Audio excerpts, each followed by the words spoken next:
I'm Frederick Binomcha from Freddy Farm, and I'm happy to host you here, as well as to discuss more about goat farming. Things to consider before starting a goat farm. Well, there are three principles, and these ones they go in a chronological order.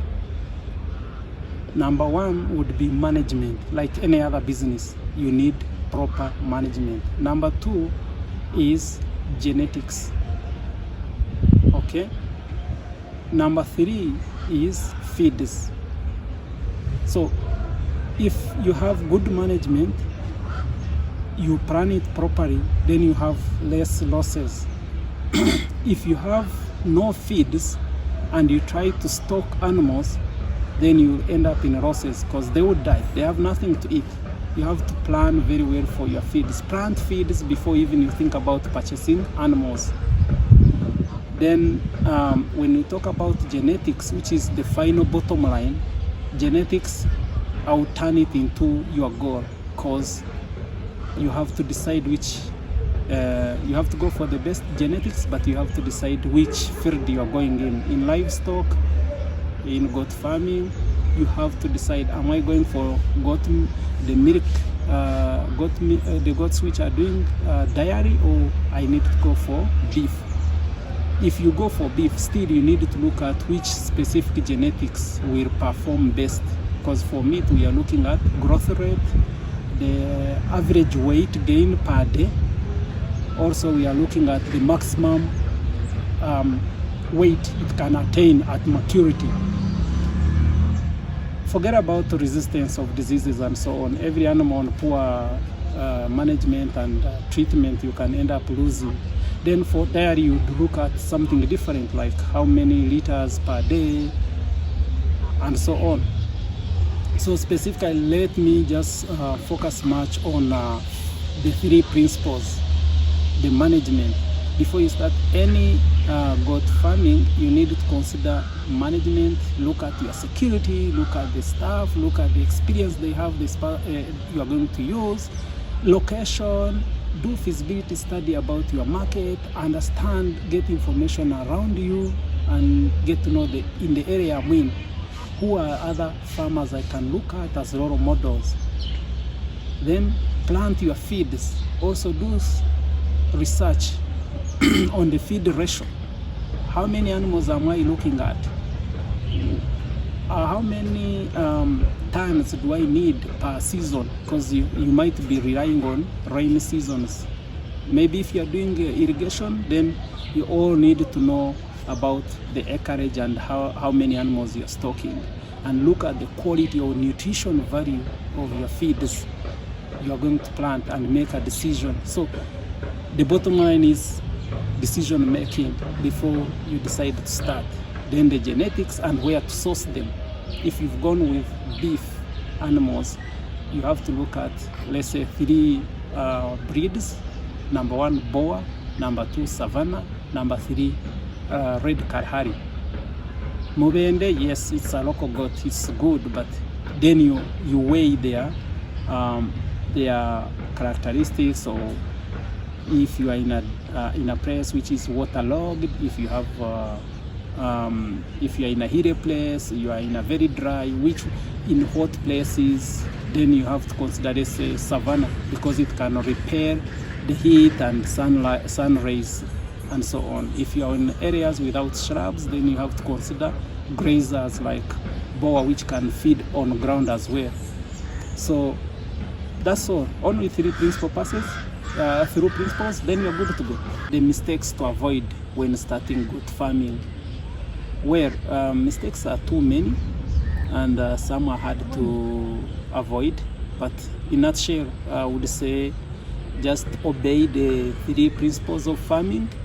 Before you start, make sure you clearly understand the quality of management you need. That is staff you are going to have, supervision, the experience of those staffs. Don't just jump out and start buy their goats because you've seen they are looking nice and they are good. Do you know what it takes to manage the welfare of these animals? Number two, make sure you have enough feeds. Don't just go and jump on and buy, let's say, because you've gotten, maybe, I'm sorry to use this term, you've gotten a pension anyway, and you're thinking of what to do outside your employment. Now you just say, I have all this bunch of money, I've seen those goats are very good, let me buy 100 goats. That will give me a good average returns. Consider the feeds where you are. Do you have enough land, or have you planted enough feeds? You have to first have feeds before you even buy the single goat. Okay, so if you have feeds, if you violate it, that is the dangerous mistake you can ever have, because you have also to study your area, the patterns of rains. Do we have a prolonged drought? How do I stock feeds? Do I have to do irrigation? All those kind of questions and answers should be drawn on table before you start. Number three, you have to obey the rule of genetics. Some people just start goat farming without really doing enough research about the profitable genetics, or which line am I going to? Is it dairy or I'm going to beef? Whichever choice you take in terms of line, dairy or beef, consider the best performer in your choice. If it's beef, look, am I going for Kalahari, am I going for Boa, Savannah, and why? Look for the best performer in that field. So if you have those three principles of farming, then you're good to go. Okay, maybe the sample I've seen of mistakes normally we farmers we make. Number one, we don't want to learn how to start small. Start small but sure. They say slow but sure. If you have no any past experience in goat farming, please, I would advise start with some more resistant animals or breeds, just for practice. Or if you don't want to do that, come to Freddy Farm or go to any prominent breeder or farmer who can allow you to bring your staff you're planning to employ on your farm, to go there and spend a minimum 3 months working with the experienced staff to gain skills. And more to that, first identify reliable veterinary officers within your region, because every sub-county has a government veterinary officer. But you need some private as well, if there are private arrangements with other veterinary officers who are just in field, because the government officer will be maybe on workshop, and that's when your goat is suffering. It wants to be done CS on it. So that is very important. Look at the veterinary services around you, and then also study your market and understand. You do feasibility study and say which market is around you. Are you going to breed and sell to farmers, or you are going to just fatten and sell to butcher? That way you reduce losses and uncertainties. So it's all about three principles and doing the feasibility study on your market and knowing the information around your area. How to reduce mortality rate in goats, that is kids mortality rate, and how to avoid it. It's easy to prevent than treating. That is the summary of the answer to your question. So how do we prevent this? Number one, we have to consider management. How are these kids' infrastructure is raised, or is it on ground? Are you separating them from the mothers? Are their mothers having enough milk to sustain these kids? And also we have to look at treatment. If you look at treatment for kids, you start treating these kids before they are born. I mean, you vaccinate their mothers when they are like 4 months pregnant. such that these kids, they are born with a bit of immunity as they feed on their mothers when they are still in the womb. They are able to pass on antigens to those kids. So when these kids are born, you have to rush and vaccinate them of the 3 dangerous diseases or contagious diseases. Number 1 being PPR, number 2 Clostridios, number 3 goat pox. Yes, we have CCPP and so on, but CCPP is not as much common as others. So if you vaccinate their mothers when they are still pregnant, then you have a chance of raising these kids, and then you have a chance also to vaccinate at your own pace. However, in the books of veterinary, they encourage to vaccinate kids or calves when they are around 3 months old, such that they can develop their own antibodies. But Clostridios will never wait for you to will never wait for those kids to reach 3 months. We've had mortalities around 1 week, 2 weeks, 3 weeks. So to avoid those early mortality rates before even you think about vaccinating the kids, because you want all the kids to be born in the breeding season. Maybe they are taking, your breeding season is a duration of 3 to 5 weeks, which is more than a month actually. That means the ones which were born in the first week, they could have already been infected and they can die. So to avoid all this, you better get the kids get born with some immunity by vaccinating their mothers when they are really pregnant. So when they are born, maybe you can decide and do a trade-off. Is this goat, if it matures, is it worth vaccinating the vaccine? For example, goat's vaccine for PPR is just like less than 50K. So if it is less than 50K and your prolonged breeding season, some people don't synchronize. Maybe they get in 2 weeks they get around let's say 20 kids or 50 kids, depending on the population, on the stock you have. So does that mean that 20 kids, if they grow, they are not worth being vaccinated with a 50K vaccine? If they die because you are waiting entire flock to breed and finish, then you are losing. 50K is not that much. So you can decide to do patch. Every 2 weeks you vaccinate, or every 1 week during your breeding season you vaccinate. Tag them, use the tags, ear tags, to identify the ones you've already vaccinated. Or you can use even the paint on their backs. So the bottom line is we can stop mortality rates through vaccination, through good structures. Kids need a comfortable place which is well aerated, but which is not receiving too much cold air blowing inside. So if you wake up early in the morning and stand in your kid's pen and you hear a lot of cold air blowing you, you definitely see your kids shivering. So this is very dangerous. You need to consider. I've seen mostly farmers, prominent breeders, they normally build a kid's pen in the middle of the big pen for goats. So what happens is the blowing air, cold air, stops somewhere before it reaches the middle or inner point of the big goat's pen. So the cold air will never reach the kids.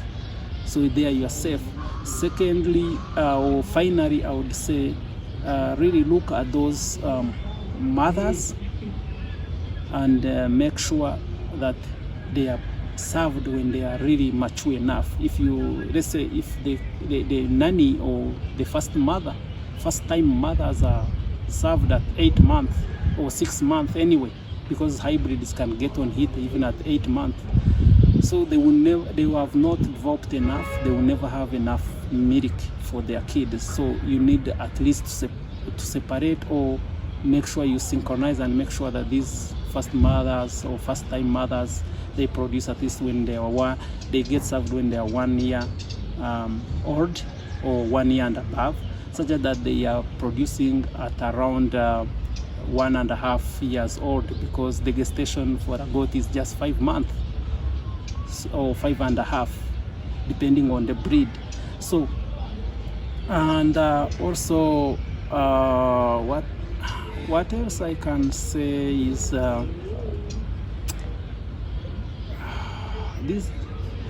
these kids, they also need to be confined in a dry place and until they reach around 2 months, or if they are born in dry season at 1 month, they are okay. You release them at around let's say 1 p.m. or 3 p.m. and you get them back into their pen when it has not yet gotten late evening, because the dew, when it gets on the grass, then and there is an infestation of worms, and worms is the dangerous killer or parasite to kids. So putting in question the worms or parasites, internal and external parasites, kids, like any other animal, you must spray them every week to fight against external parasites. Then deworm them every month to make sure that you fight against the internal parasites. The dewormers are very many, the choice is yours, but the bottom line is protect them from internal and external parasites. I think that's all. You need to do your own research in the area you are in. I'm giving you like the foundation of what it takes to raise those kids. Also, very important, I had forgotten, is about control inbreeding. No matter what you can do, vaccinate, do what, but as long as you don't control inbreeding, you let the father serve them, the daughter, the grandfather serves the granddaughter, also the sister is served by the brother. The poor quality or compromised gene that comes out, it will be very weak and it won't have enough immunity to fight on its own. So control inbreeding, do vaccination, and then also have good management on your farm. The structures matter a lot. There you have it. How to manage 10,000 goats on a small budget.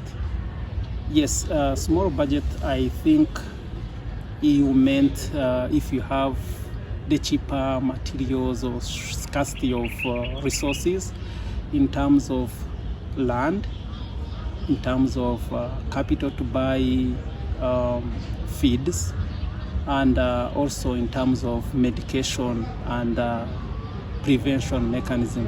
So first and foremost, when you talk about numbers, we consider feeds first. So for feeds, if you are to manage these animals, you have to know the ratios of feeds to animals, and this comes into two questions. Number one would be, am I doing zero grazing? You have to do a decision, you have to make a decision on one of the two. If I'm doing zero grazing or I'm doing free range. Let's take an example of free range. Free range, you need to consider acreage. So in short, for free range, also you have to consider whether you are doing breeding or you are doing fattening. But if you are doing let's say breeding, you would need more or less less land compared to one who is fattening. And per acre, you'd count and say each acre or 1 acre you need a maximum 8 goats if you are doing breeding, because you have to consider the birth of the kids, and they have to be raised until 8 months when they are good enough to be disposed of, or up to 5 months when they are weaned, or 3 months if they are hybrids. So 8 acres would do very well per 8 goats per acre. They will do very well for breeding, and for fattening you would look at around 12 goats per acre. Okay, putting in constant supply of uniform pastures and shrubs on each acre, not like in some places where you find there is barren land where there is no grass. There are patches, in short. So that one won't give you the same ratio I'm talking about. Let's look at the side of zero grazing. This one will require very minimal land because you have to consider where you plant your grasses. They are not stepped on by your animals, and maybe a half of the feeds are wasted through the injuries from the hooves of the goats. And dry season, when it comes, it just dries everything off. But with zero grazing, you see, you harvest during plenty of feeds in the rainy season, and then you store it, so you lose nothing. So in this case, you would say each acre you are expecting feeds to harvest. Let's say you planted like Bracharia morato 2, or you planted Chloris Guyana, which will give you a minimum 10 tons per acre of feeds. So a goat eating only 2 kilograms per day. So you would see, okay, do your mathematics. For example, if I was to do mathematics for you, I would say in a day they will have to eat 20 tons. So that is roughly they have eaten 2 acres in one day. Okay, because each acre we've looked at it as 10 tons. So they have eaten the one harvest in your acre. So if you look at it, the first season you've planted your feeds, it will take you 3 months for the feeds to mature completely. But after that, you will harvest every month. Every month you will harvest. So for the first month, you would have to consider a minimum to have 90 days feeds until you wait for the other feeds to grow, the ones you've planted. So you need to have feeds that can sustain your animals for 90 days. Those are 3 months. So in nutshell, you will need a minimum 180 tons of feeds. And then after that, then you are guaranteed your acreage will be able to sustain, because you can cut every month. Okay, so being 10,000 animals, most people will tell you the more the animals, the more they get infected by diseases and so on. So to manage this with ease, and you need to consider basically feeds, which we've looked at, management, which will be split into 2, where you manage the staff, and then you have to manage security, and then also you have to manage the treatment and diseases. So the bottom line would be you have to vaccinate. If you vaccinate your animals and you give them enough feeds, then you're good to go. But you have to calculate the feeds properly. If you say I'm feeding these animals per month, per day they are eating 20 tons, how many tons do I need in a month? Because now we are looking at second harvests of your feeds, where you need only 1 month. Get 20 tons, multiply by 30 days, that is 60 tons. Okay, that is 600 tons. So 600 tons divided by 10 tons per acre, then it will give you 60 acres. So you need 60 acres to sustain your animals, 10,000 goats on zero grazing. About natural synchronization and its benefits in goats. First and foremost, natural synchronization is very beneficial in terms of timelines and being assured of what you are going to get in, and how many will be served, as opposed to AI, whereby AI you have to do artificial synchronization, do hormone, and then inseminate, and you are not sure whether they have really conceived or not. But with natural synchronization, where you separate the male from the females, and then you introduce it at a specific time. When they sense the pheromones of the pack, automatically they get on heat, and they are served when they are 100% sure they are on heat, because the pack can sense that. That's number one. You don't waste time where you are doing a try and error whether it is on heat or not. Number two, it gives you a chance to concentrate and raise those kids when they are born at the same time. You concentrate like 2 weeks, you deal with those kids, and that patch is raised or vaccinated in time, because you need to vaccinate in time. So if you have the entire lot born in the same period, you don't waste buying vaccine today for 10 goats, and then others are born after 2 weeks, you again vaccinate those ones. So it is easy to manage. In short, management becomes easy, and even selling, you sell a batch like 50 at once, and then you get the money at once, where you can do something tangible rather than getting one goat, you sell 2, you sell 3. That money can be, you can even end up drinking a beer of it. Yeah, that's what I can say about natural synchronization. Reasons why somebody should start today with goat farming. It's simple. It's all about your budget and affordable business. Initial capital is the major attraction, because with goats you can start with any budget. However, you have to decide on the number and the location. If you have land, or you are doing zero grazing, you only need, even if you have 1 acre of land, you start. So that would be reason number one, is it's cheap to start, or it requires less initial capital. Number two, it doesn't require a lot of knowledge, because in nature goats are just resistant. You can start with local goats which are disease tolerant, like Mugende goat.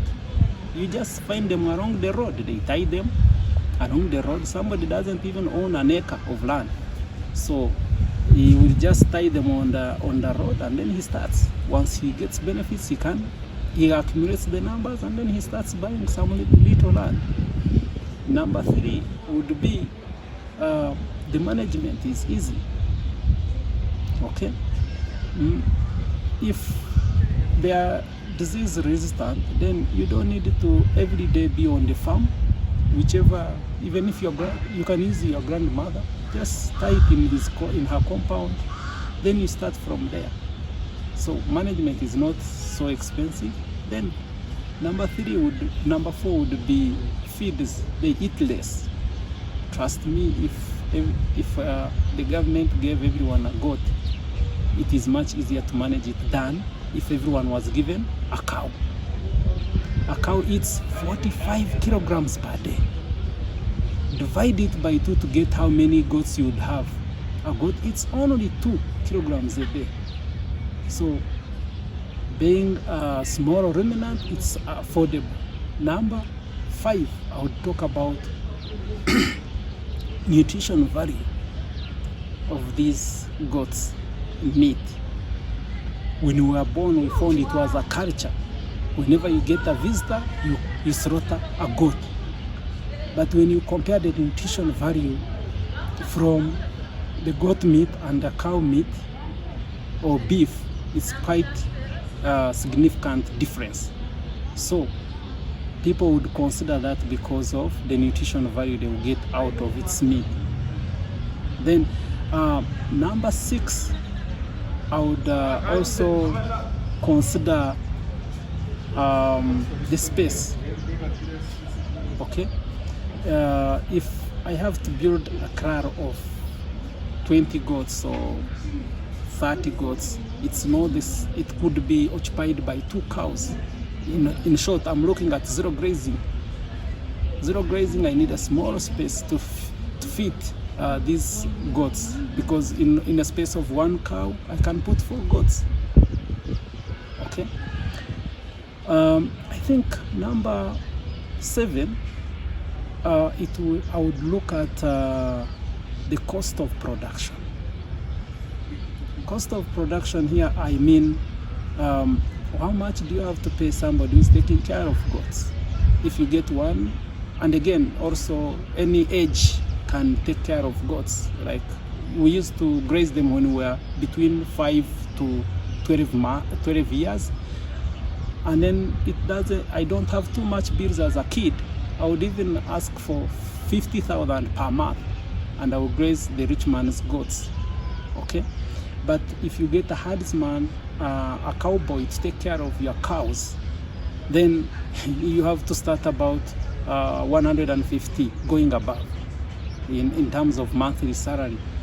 You need somebody who is mature, who can milk those cows. You see, all those costs come into handy, and you have to decide. Goats are cheap in terms of cost of production. Maybe finally what I can say is, in terms of diseases, goats can tolerate a lot of things. You can spray them, let's say, once in 2 weeks, and they will survive, unlike cows. For example, the dairy, if you ever miss even a single week, you are screwed. But goats can tolerate a lot of diseases, drought. Let's assume you don't have land, but you are close to, let's say, this communal community land. The goats can run from here up to 2 kilometers searching for what to eat in case it is a dry area. They don't need a lot of water, though they need water, but not as much as cows. So they can run and look for water in a long distance, which cows cannot afford. So all these coming into handy, it's 3 principles that really even apply. You need management. They are cheap in management. You need feeds. They eat a lot. They eat less compared to cows, which eat a lot. Okay. Genetics. Any genetic in goats will work for you, but in cows, not every genetics will work for you. Because even local goats in my village, my dad had a goat which was purely local, but it was producing 4 kids. But a cow will produce 1 calf. It will take 2 years to mature. A goat with it is a local, and it produces 4 kids in 1 year. You can be able to sell them off. How to manage workers on the farm? This is very interesting question, because the first principle in farming is about management, and management goes with all practices of managing the employees or your team. And I think I'll give 3 or 4 points on this. Number 1, befriend your workers. That way you drag a fear out of them. They will be able to share with you all information and all their suggestions without fear, rather than intimidating them. The boss has come and one has to hide, another one has to run and do whatever he had not done, and then you don't have time to interact with them. Or even if you interact with them, they are not able to air out their views or what they know that is wrong, because you're also human. You can make errors, but out of their experience going with those animals in the bush, doing what, they have seen something that needs to be improved, or they can advise you where they feel like this needs maybe more hand or sophisticated decision making. Yeah. Then another thing would be, in African setting, we all think about salary and remuneration. So this really is a very important thing. So you have to pay well your workers and pay them in time. If you pay them well and you deny them salaries for the next 5 months, they have bills to pay. Some even are married, they need to pay school fees for their children. What will they do? They will get money from your animals when you are away. That is stealing from you. That is insecurity. But if you are paying them well, you give them good salaries, then why would they even think about stealing from you? Because no one comes from outside to come and steal an animal from your farm. It's basically conniving with the local person within your farm or your employee, who understands the moves of others and the moves of the owner, how they can avoid him. So in a nutshell, these people are also thinking like you. When you are thinking how to exploit them, they're also thinking about how to cheat you. So pay them well. Number 3, I would think about how to manage your workers. Be of help. Try to ease their work by giving them the right tools. For example, you have maybe a deep tank, or you have a spray race, or you have a motorized spray pump like knapsacks and so on. Because if you give them hard tasks, when they get tired, then maybe things will be done wrongly. But give them the right tools, they will do the right job. Like if you have so many animals, let's say 1,000 goats, then think about using you put a water pump, and then they can just open the taps and the water is flowing into the troughs. No one will be lazy to just open the tap. Okay, try also to ease their work by accessing information from their mouth. Just convince them to air out their views, what we need to improve to make their work easy. That way they will be more effective, and maybe it will even reduce on the cost of having too many employees. Okay, number 5. This one is funny, but to me it is important. Let your workers feed sufficiently. For example, if your workers, you tend to be stingy on food, and you say, okay, I want you to eat only 100 kilograms in a month because food is costing. These boys are not gonna obey your law. Either they will steal from you to go and buy some food outside. Secondly, they will dislike their job. They won't be feeling pity for your animals. So a hungry man is an angry man. So everything he does is doing it when he's really devastated, dejected. So don't expect them to perform the way you want. Making matters worse, even if these boys are not feeding very well, they will fall sick once and again. So if they fall sick, your animals are not going to be taken to the bush, or somehow you lack manpower, and which might end up in serious losses. Imagine, let me give you a scenario. There were 4 boys in the farm, and one falls sick, and you had 4 claws. One claw is going to be multitasked with somebody who is available. These goats sneak out of your farm, and they land into a garden of somebody who has just sprayed, let's say, herbicides. And these animals eat all these grasses. How many do you think will survive? Because you were stingy on 1 kilogram per day for food of these boys to get energy and be resistant to diseases. So you facilitate your workers. Finally, I would say have face-to-face meetings with your employees regularly, maybe once a month or every quarter.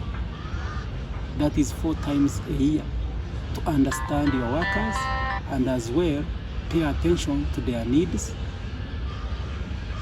That way you'll understand your workers, or maybe to make it even better, have time to sleep on the farm, wake up in the morning, see your animals the way they are, and also supervise how your workers are waking up in the morning, at what time do they start working, how are they following your rules or the principles on the farm, or daily tasks plan.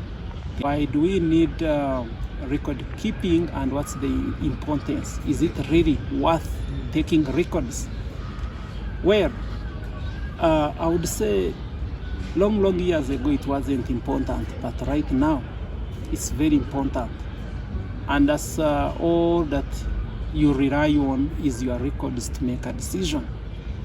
I would say people who do breeding, they will tell you records are most important, because if you are carrying off your animals, you rely more much on records based on the performance.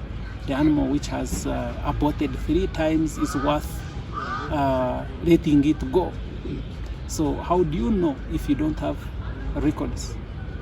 Secondly, how would you tell the animals or the kids you've already vaccinated if you don't have records? Or when did you last vaccinate? For example, we vaccinate twice a year for Clostridios. We vaccinate once for PPR in a year, and pox, that's the same. So how will you determine which date did you last vaccinate? Look at deworming. Kids are dewormed every month. How would you tell this kid, or when did you last deworm? Because farmers, some of us, we are telephone farmers. All of a sudden you are mixed up in your employment somewhere else. You don't know when you last dewormed. So record keeping is the bottom line for management and treatment, which keeps you going and which helps you to make informed decisions. So maybe I can add on record keeping. What are kind of information or records we need to keep on the farm? Number 1, stock taking. Stock, it's all about what you have on the farm.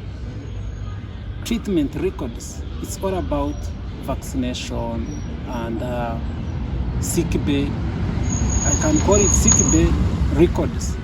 If this animal fares sick, you enter it in the book. I will give you a funny scenario. There is this very contagious disease, eye disease. You have all these animals are all Kalahari red, or they are all boa with red heads or brown heads. They are all savannas, they are all white. And being natural synchronization you did, they are more or less the same age, more or less the same size. This disease, today you treat 2, by tomorrow morning you have like 6 of them. And it has a routine. You have to treat morning in the evening, and then for the next maybe 3 to 5 days. So how will you know the animal you treated today and has ended the dose? Through only record keeping, writing the name or the tag number of the goat, the date it has started, morning, evening, columns. Then you keep on ticking, knowing like, okay, 1, 2, 3, 4, 5, 6, those are 3 days, because you are doing it twice in a day. So record keeping is something that is inseparable with goat farming. It's very important. If you don't have records, then you cannot control. In breeding, you don't know.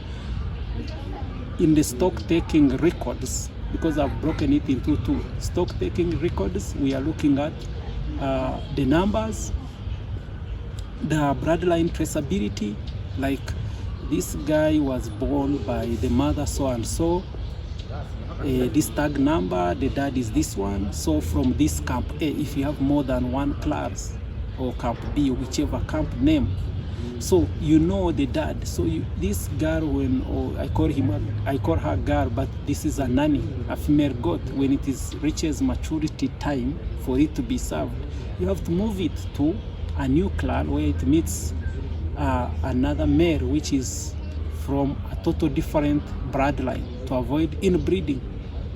So stock taking, it helps you also to know the number of animals you have.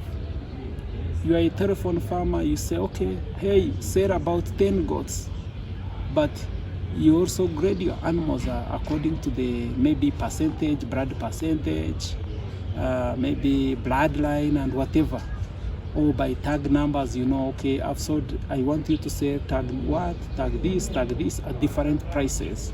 So when you come on the farm, you know, I sold so and so, so and so, so and so. Then you look, put a remark at the extreme end of the row, because here I have columns, but I have the tag number alongside all the details. So at the extreme end of our stock taking books, we normally have remarks. Has it been sold? Has it died? This one helps you to make records or accountability. If you are doing accountability, okay, in remarks I see, okay, I sold 50 goats this year. Maybe I lost 20 kids. So what have I done wrong and what do I have to improve? Look at vaccinations. You have to look at, I've vaccinated this disease, I've vaccinated this one, but I've not yet vaccinated this one. So out of vaccinating different diseases, you might even end up in the next year. So in the next calendar year, when you are still vaccinating the last maybe batch, let's say you are vaccinating around 4 diseases, what happens, the first you vaccinated was supposed to be vaccinated, you are supposed to do it twice in a year, but you don't have records to see, the last time I vaccinated this was this date, so it's already past 6 months when I'm supposed to do it. Or you don't even do the booster, because we have to do booster dose. So with the records, you are able to trace when it comes to vaccination. Even the same for treatment, like I gave you an example of eye treatment. So I think, in summary, there is no farm should operate without records. By all means, we need records.